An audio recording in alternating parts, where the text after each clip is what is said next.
Hey, what's up guys? Roll Trader here. So, start na tayo ulit, no? So, day 1. Day 1 ulit, no? Lagi na lang day 1. But, sige, try natin maging active ulit. So, Bitcoin. Start tayo kay Bitcoin. So, start muna tayo.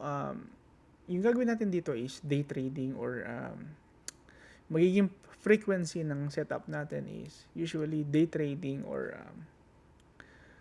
um, low time frame, no? Hindi tayo magte-trade ng higher time frame, hindi tayo magpo-position trades, hindi, no?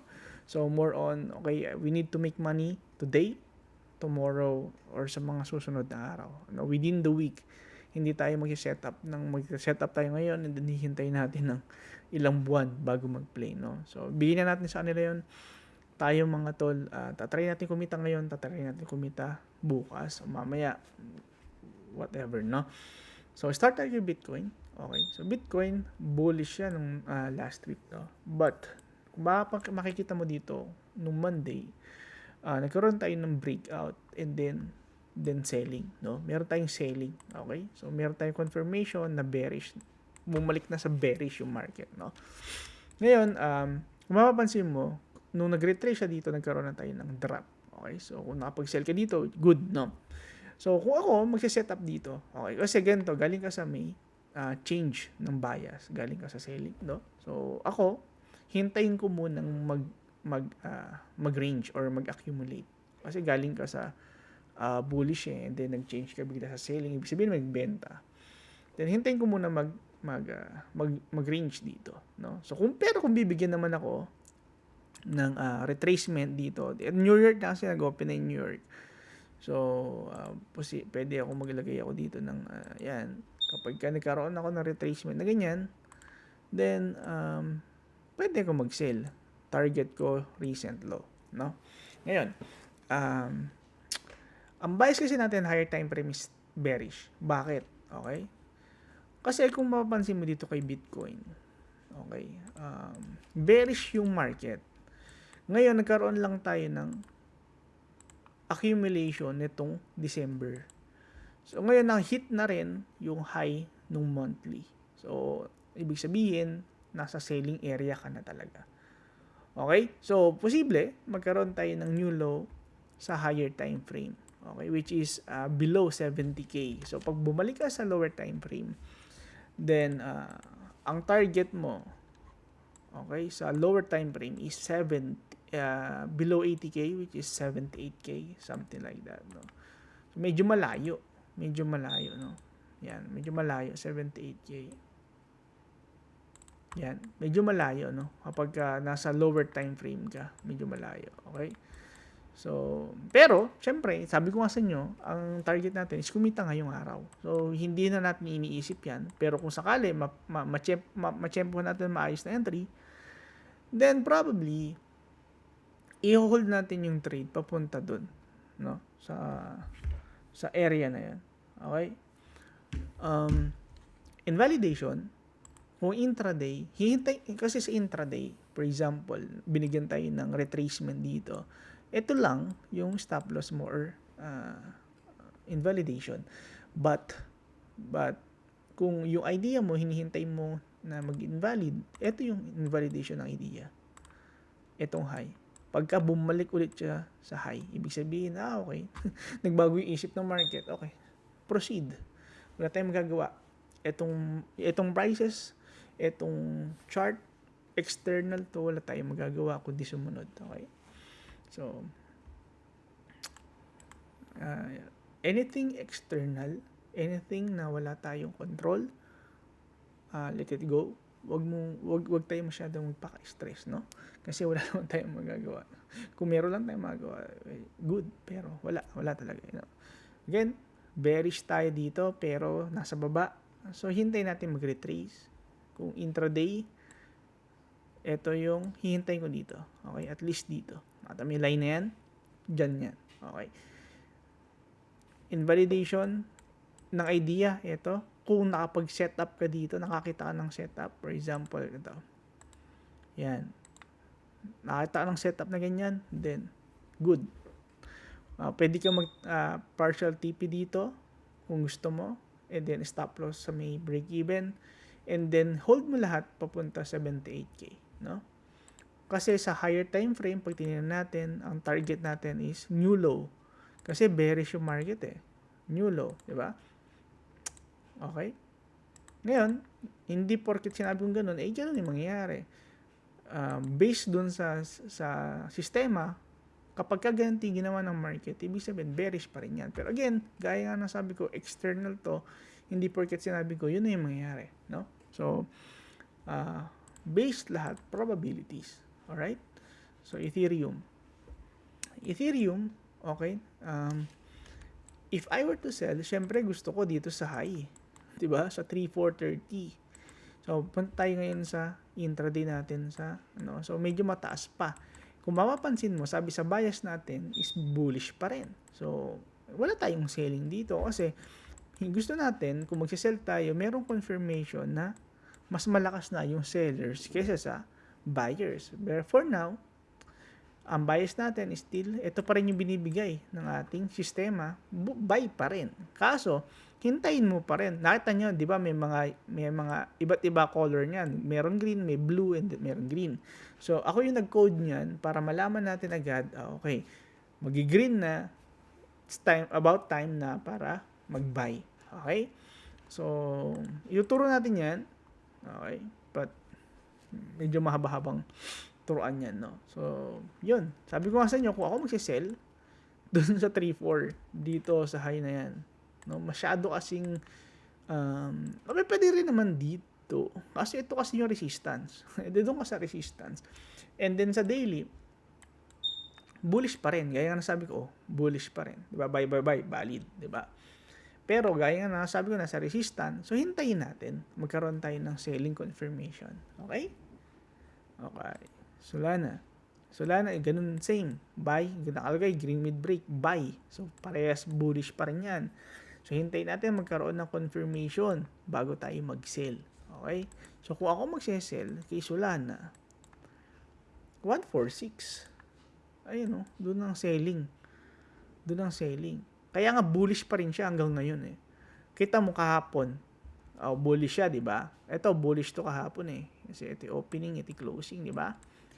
So, kita mo ginawa ng price. Pag nung blue, which is sign ng breakout, ano nangyari? Nag-pump. Ganun lang siya kasimple. No, yung blue na yan, yan yung lagi nyo nakikitang yung may mga ganyang triangle. So, ginawan ko na siya ng kulay para alam nyo na agad yung warning. Okay, possible magkaroon na ng breakout or possible sweep play. Okay? So, meron ng warning agad. Okay? Medyo mahaba-haba. Yung sistema natin nag-improve, medyo dumawak, at medyo naging komplikado. Pero madali lang. Madali lang naman pagka medyo nasanay na tayo. So, participate ka lang, mga kapatid. No? Yun. Bullish pa rin dito. Wala pa akong makitang bearish setup dito. So, posible magkaroon tayo ng pump dito. Pero, bearish nga yung, natin eh. Lower time frame natin, di ba? Nakita mo, red. So, bearish yan. So, pag binigyan ka ng ganyan, halimbawa, ng ganitong klase ng setup, nakita mo yan, yung Fibonacci mong favorite, and then possible, mag-break. Ngayon, pagka-break nitong low, tsaka pa magkakaroon ng confirmation. O, pagka-break ng low, didiretso yan. Pagka-diretso niyan, aangat ngayon yan. O, hintayin mo dito. Dito tayo mag-sell. Okay? Pero ngayon, dahil nga bullish pa, hintayin natin sa 146. Okay? Okay. O, XRP. Same. XRP, bullish pa rin. Okay. Hanggat dito kinukuha, bullish pa rin. Pero pag kinuha na to bukas, well, posible. Dito, then tsaka tayo ngayon mag-dump. Okay. So, XRP. Ano ba nangyari kay XRP? XRP nasa selling area na, tol, no? Nakita mo, nasa selling area na siya. XRP nasa selling area na. Itong si XRP nasa selling area, pero wala pa siyang confirmation. Nakita nyo, nasa buy zone pa rin siya. Buy. Buy. So, ngayon, ang gagawin natin dito, hihintay natin, kunin tong low, and then, pwede tayo mag-breakout play, or hintay natin yung retracement. Pwede niya kasing nakita mo dito. Pwede niyang kunin yan. Tapos, tsaka siya magtuloy-tuloy. Ganun. So, Magki-create ngayon siya ng range dito. Tama? Kasi wala pa, hindi pa bearish eh. No? So, ayaw natin mag-assume na bearish na, di ba? Same with SUI. SUI. Tsaka kasi si USD, medyo siya eh, medyo mahina. So, kaya siya umaangat pa. Mahina yung USD. O, hindi kasi dahil malakas yung Bitcoin. Mahina lang si USD. Kaya yung market malakas, yung crypto. Again, ang crypto is USD pair. So, pag mahina si USD, malakas ngayon yung pair.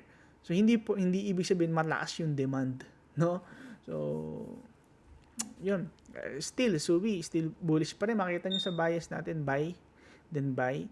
So, ngayon, nakita nyo, nagkaroon na tayong breakout. Yung sabi ko, yung blue na yan, ako nag-code niyan. At nakita nyo, breakout lagi yan. Okay, so, yung mga triangle na nakikita nyo, ginawan ko ng code kasi meron niyang ibig sabihin. Hindi porket nakakita ka ng pwedeng gawing triangle, lalagyan mo ng triangle. So, kinodan ko siya para, okay, merong sense yung triangle, di ba? Laging may sense. Okay, breakout na yan. Okay. TRX.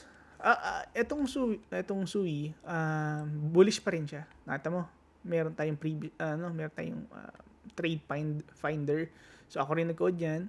Same bullish pa rin yan. Magiging bearish lang yan once na break to. Okay. Then, makakahanap ngayon tayo ng setup bukas. Pero for now, bullish pa rin yan. Hanap tayo ng bullish setup. Pag di tayo binigyan ng bullish setup, and then walang trade, no? Okay, so susunod lang tayo sa kung valid yung trade, okay? TRX bullish pa rin tol, no?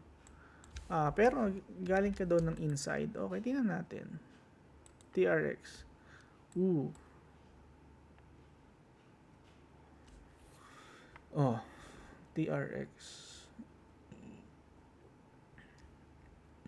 TRX. Galing bullish, bearish na siya kasi andito na siya, no?